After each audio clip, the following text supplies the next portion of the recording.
Baik, Ustadz, ada yang menarik nih.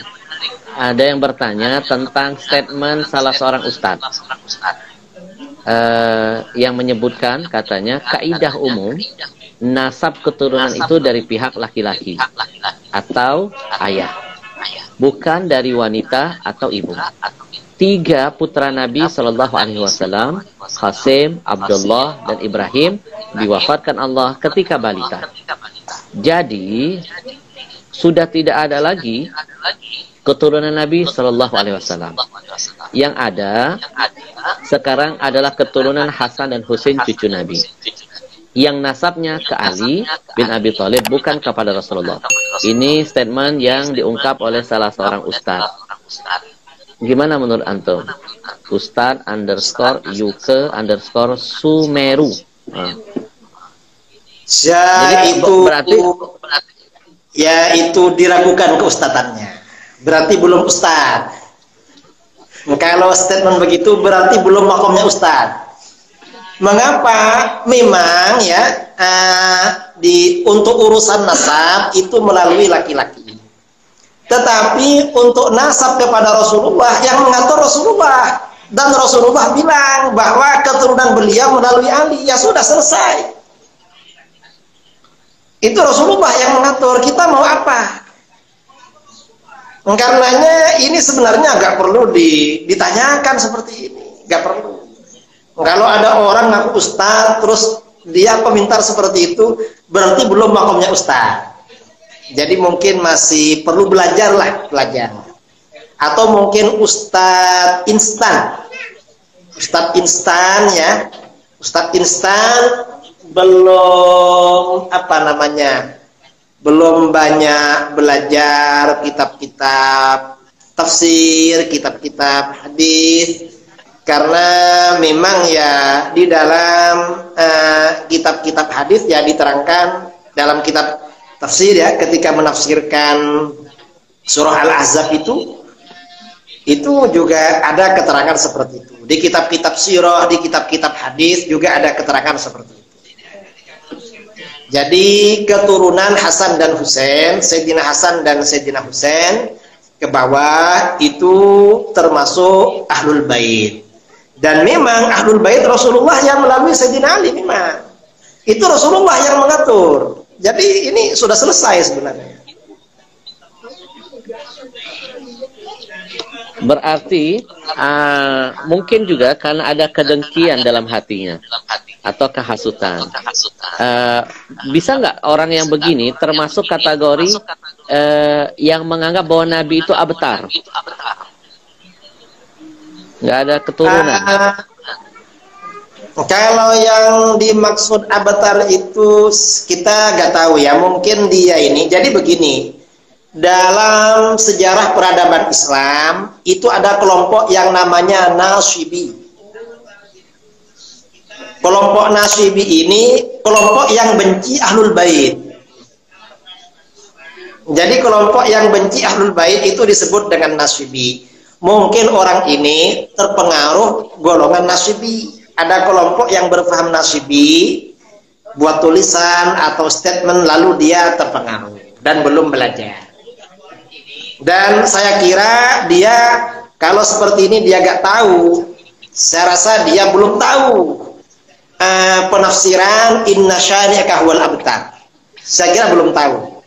Karena yang gini-gini gak tahu, apalagi tafsir. Karena ini kan surat Al-Kautsar bagian belakang ini. Ahlul Bait ini surat Al-Ahzab lebih depan. Mungkin ini surat Fatihah belum belajar pula tafsirnya. Jadi ini kan sudah ke belakang. Saya kira ya kita tidak bilang dia ini termasuk yang memvonis Rasulullah abtar. Saya kira belum ngaji lah, belum belajar. Karena ini penafsiran abtar itu di surat bagian belakang. Yang Ahlul Bait itu agak ke depan. Mungkin surat Fatihah belum tahu juga penafsirannya karena dia nggak tahu. Iya. Terus apa hukumnya kalau dia sampai mengatakan bahwa tidak ada lagi keturunan Nabi, sudah tidak ada lagi? Ya, dia hukumnya haram, dosa besar dia itu. Gak boleh seperti itu, karena dia bukan ahli ilmu tapi berfatwa. Orang yang bukan ahli ilmu lalu berfatwa, itu dosanya lebih besar daripada berzina dan mencuri. Kata Imam Ghazali dalam Ihya Ulumuddin, orang awam itu seandainya berzina atau mencuri itu lebih bagus daripada dia berfatwa. Ya, termasuk ustadz yang statement tadi itu. Jadi dia belum belajar. Kalau seandainya Nabi laukana Rasul bainana, menghadapin orang-orang yang berpikiran picik begini, mungkin sudah turun surah khusus buat dia. Ya, sama seperti surat yang diturunkan buat orang yang menghina Nabi. Allah itu sangat menjaga betul perasaan Nabi SAW. Ya, itu surat Al-Abtar itu orang Quraisy ya, ada orang musyrik dari Quraisy yang bilang begitu. Akhirnya turun surat itu. Ada lagi statementnya yang kurang enak, dengan segala ketidaktahuannya, dia berani menyampaikan begini. Habib atau Habib dalam kurung itu bahasa Arab.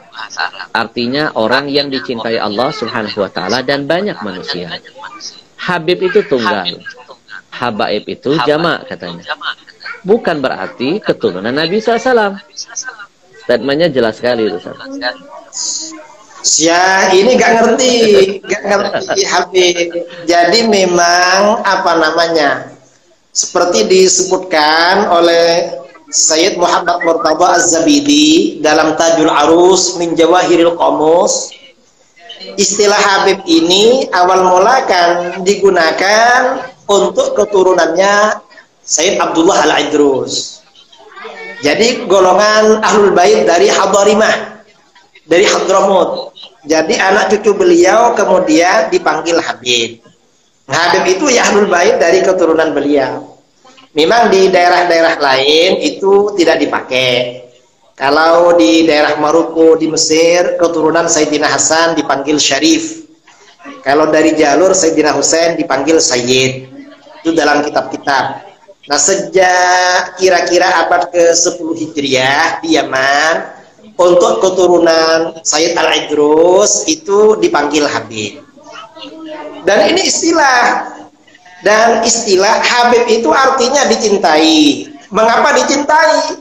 Ya karena memang para habaib yang dari Yaman dulu itu selain mereka memang ahli ilmu, mereka juga orang yang bersih, orang-orang sufi, orang cinta pada mereka. Akhirnya mereka dipanggil Habib. Dan sampai sekarang anak cucunya juga dipanggil Habib juga. Ini istilah sebenarnya. Coba dibaca di kitab Tajul Arus, itu yang siapa yang pertama kali dipanggil Habib. Ada dijelaskan itu. Kira-kira sejak abad ke-10 Hijriah itu. Dan mungkin Habibana lebih tahu masalah ini. Baik. Jadi dia nggak ngerti istilah saja Habibana. Iya. Nggak ngerti. Betul.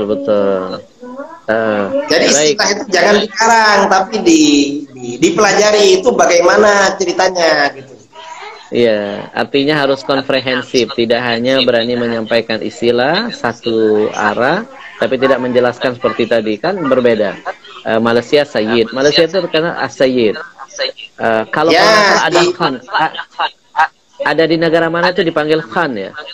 Di India ya, India Pakistan. Ya. Pakistan. Jadi kalau di masa-masa klasik itu, kalau keturunan Sayyidina Hasan dipanggil Syarif atau Ashraf. Kalau Sayyidina Husain dipanggil Sayyid. Kemudian sejak kira-kira abad ke-10 ada istilah Habib di kalangan Alawiyin, Hadarimah, Hadramaut. Itu perkembangan istilah itu, dan itu biasa dalam peradaban manusia, seperti itu biasa. Jadi gak perlu ditimbulkan persoalan. Kita ini ya perlu tahulah sejarahnya bagaimana. Lalu dibuat statement ya untuk apa namanya? Untuk menyampaikan ketidaksukaan. Nah itu justru itu tidak bagus itu. Betul. Dari statement bisa disimpulkan ada narasi kedengkian, kehasutan dan kebencian. Betul. Ya, dan ini mungkin pelajaran buat kita untuk selalu menjaga hati. Kalau kita nggak bisa mencintai, jangan kita membenci.